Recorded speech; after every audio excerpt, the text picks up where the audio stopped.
கடலூர் உழவர் சந்தை அருகே இறந்து போன 4 வயது குழந்தையுடன் தாய் ஒருவர் சுற்றித் திரிவதை அறிந்த காவல்துறையினர் தாயை அழைத்து விசாரணை நடத்தி வரும் நிலையில் குழந்தையின் உடலில் காயம் இருப்பதால் சந்தேகம் ஏற்பட்டுள்ளது. கூடுதல் விவரங்களோடு இணைகிறார் செய்தியாளர் பாரிவள்ளல். வணக்கம் பாரிவள்ளல், விவரங்கள்.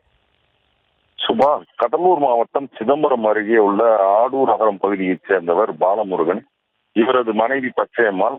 இவங்க அந்த பகுதியில வசித்து வராங்க. இந்நிலையில பாத்தீங்கன்னா பாலமுருகனுக்கு கடந்த சில நாட்களுக்கு முன்பு உடல்நிலை சரியில்லாத அறுவை சிகிச்சை செஞ்சு அவர் வீட்டுல ஓய்வு எடுத்துட்டு இருக்காரு.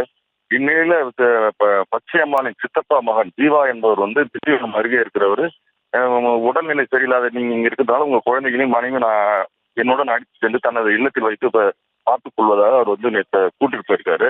இந்நிலையை பார்த்தா நேற்று இரவு அந்த பாலமுருகனுக்கு போன் பண்ணி ஜீவா என்னன்னா அந்த குழந்தை இறந்து விட்டது, அந்த இறந்த குழந்தையுடன் தங்களது மனைவியை நான் பஸ்ல பேருந்துல ஏற்றி அனுப்பிச்சு விட்டுருக்கேன், கடலூர் வராங்க, நீங்க அவங்களை அழைச்சிட்டு போங்கன்னு சொல்லிட்டு அவர் போன்ல தகவல் சொல்லிட்டு போன தொடர்பை துண்டிக்கிறாரு.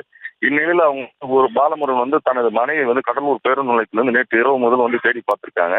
இந்நிலையில அதிகாலையில பார்க்கும்போது பேருந்துல பச்சையம்மாள் தனது குழந்தைகளோட நடிக்க பார்க்கும்போது கூட இருந்த அவர் இன்னொரு பிள்ளை பார்த்துட்டு அப்பாவை கூப்பிட்டுருக்காங்க. அதன் அடிப்படையில குழந்தையை பார்த்த மனைவியும் இறக்கி விசாரிக்கும் போது குழந்தை இறந்து விட்டதாக தெரிய வருது. உடனடியாக அவங்க சந்தேகம் அடைந்தவங்க கடலூர் புதுநகர் காவல் நிலையத்தில் இந்த மாதிரி குழந்தை இறந்திருக்கு, உடல்ல காயம் இருக்கிறதுனால இவர்கள் மீது அந்த ஜீவா மீது எங்களுக்கு சந்தேகம் இருக்குது, அதனால இது உரிய விசாரணை நடத்த வேண்டும் சொல்லிட்டு சொல்லியிருக்காங்க. அதன் அடிப்படையில் இப்ப தற்சமயம் புதுநகர் காவல் நிலையத்துல அவரது கணவர் புகார் தந்திருக்காரு. அதன் அடிப்படையில அவங்க விசாரணை மேற்கொண்டிருக்காங்க. அந்த சிறுமியின் உடலானது இப்ப தற்சமயம் கடலூர் அரசு மருத்துவமனையில வைக்கப்பட்டிருக்கு. சுபா.